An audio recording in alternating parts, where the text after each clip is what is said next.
Tell you what, this quarantine is no good. I don't realize how bad I look until I start shooting a video and see myself on camera, and it is a mess. What's going on, guys? Welcome back to my channel. My name is Anthony, and this is Watch With Me. Today, we are going to be reviewing the Seiko Spring Drive Seasons Edition, Spring in particular, my favorite of the four. Absolutely in love with this watch.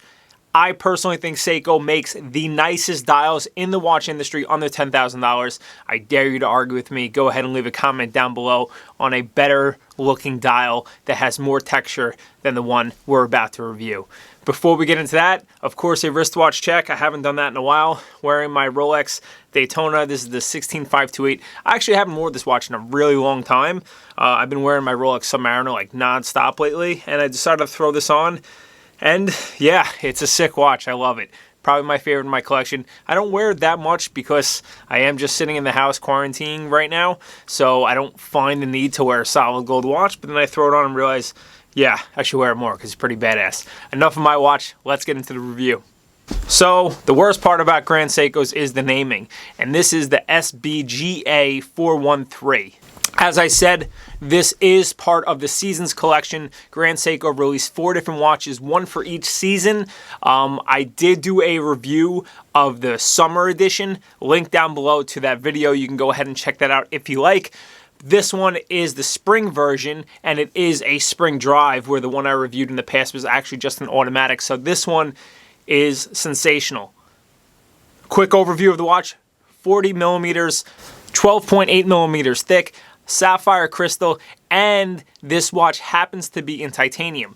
Now, the thing with titanium watches, I don't know what it is about the perception we have of watch collectors, and I can really only speak for myself, but I know a few people that share the same view that I have. There's something about a watch with weight that we kind of like it. Then when you look at something like this, that's all titanium, I'll tell you right now, the first time I put this watch on my wrist, it freaked me out a little bit. It is so light. Titanium is 3 times lighter than stainless steel, yet 3 times as strong. So strong that it's actually extremely hard to get a high polish finish on this watch, but you can see that this has beautiful lines and extremely beautiful polishing. Obviously, Grand Seiko, very famous for the Zaratsu polishing. A polishing that really no one else can do. They've mastered this technique, and to be able to do it on titanium is so impressive.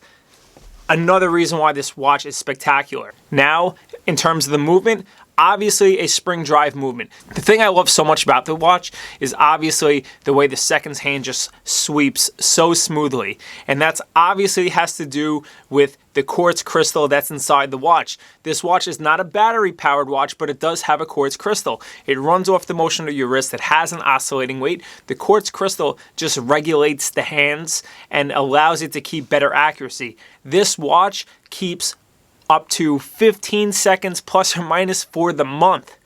That is unbelievable. A Swiss chronometer is regulated at -4 +6 per day, and that is considered 99% accuracy. This Grand Seiko is plus or minus 15 for the month. I mean, when it comes to a watch, it has one job, and that's keeping correct time. This does it better than most, maybe any, unless you go into a battery-powered watch. Even Rolex, that has one of the most stringent testing of movements, is around ±2 seconds per day. This is 15 seconds for the month. So in terms of timekeeping, it is close to being perfect. But the real reason I wanted to talk about this watch is the dial. In my opinion, Grand Seiko makes a better dial than anyone else in the industry. This is a quite hard, labor-intense process to get this dial to look this way with the texturing on it.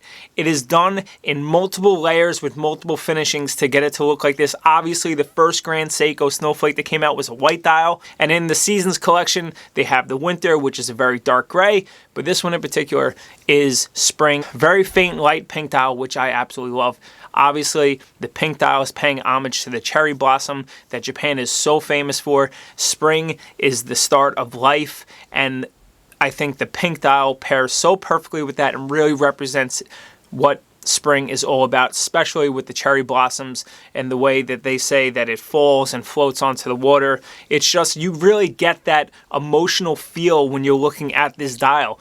There is so much to this dial, and the way the light hits it at different angles, it really is something special. If you haven't tried it on, you really need to. This watch in particular is not a limited edition, kind of a special edition, and it's priced at $6,300. For $6,300, you're getting unbelievable timekeeping. You're getting unbelievable finishing with the Zaratsu polishing, the dial manufacturing, and this case construction is just so beautiful. 40 millimeters fits really well on the wrist, under 13 millimeters thick, so it's a perfect size for anyone's wrist. My wrist is under 6.5 inches, and it wears really well on my wrist. The one negative criticism I have with this watch, I'm not a huge fan of the buckle system on the watch, but the bracelet itself is very nice. As I said, the contrast between the brushed titanium and high polished titanium works really well with this watch, but the star of the show is the dial. The dial is so beautiful.